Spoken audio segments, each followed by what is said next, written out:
Okay, സമയം 10:16 നമുക്ക് marking കാര്യങ്ങൾ സെറ്റ് ചെയ്യാം. നമ്മളെ ഫസ്റ്റത്തെ 1 ഹവറിൻ്റെ ഫസ്റ്റത്തെ ആ 15 മിനിറ്റ് തന്നെ ഹൈയും ലോയും വരുന്നു. അപ്പോൾ ഏകദേശം 25 32.85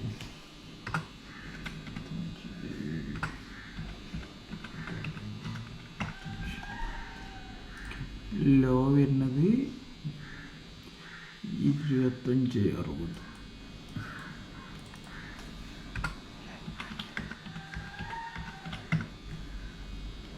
ഓക്കെ, അപ്പോൾ ഏകദേശം റേഞ്ച് 60, 40, 30, 70, 72 പോയിൻറ്റിൻ്റെ അടുത്തുണ്ടാവും. അപ്പോൾ ഏകദേശം നമ്മളെ ടാർഗറ്റ് വരുന്നത് 36 പോയിൻറ്റ്. ഓക്കെ, പിന്നെ നമുക്ക് എന്തായാലും വെയിറ്റ് ചെയ്യാം.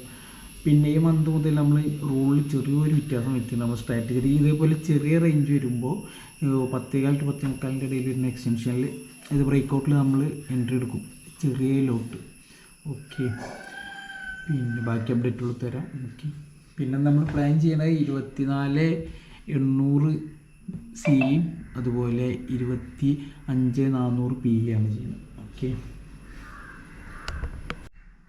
സമയം 1:53. നമ്മളൊരു എൻട്രി എടുത്തിട്ടുണ്ടായിരുന്ന സിംഗിൾ ലോട്ട്. കാരണം എന്താ വെച്ചാൽ അത് നമ്മൾ വിചാരിക്കുന്ന ടോട്ടൽ ട്രെൻഡ് അപ്പ് ട്രെൻഡാണ് നമ്മൾ വിചാരിക്കുന്നത്. പക്ഷേ മാർക്കറ്റ് ഡൗൺ ട്രെൻഡ് വന്നാലും സിംഗിൾ ലോട്ടേ ചെയ്തുള്ളൂ.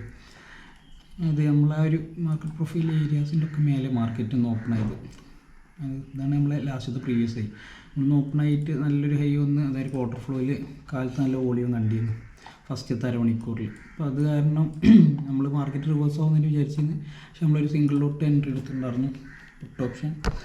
കറൻ്റ്ലി പ്രോഫിറ്റ് എക്സിറ്റ് ചെയ്തു കേട്ടോ.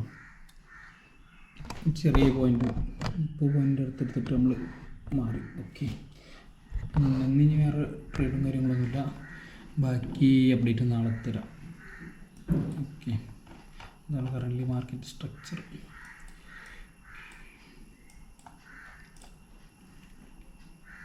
നമ്മുടെ ടാർഗറ്റിന് താഴെ ഇപ്പോൾ മാർക്കറ്റുള്ളത്.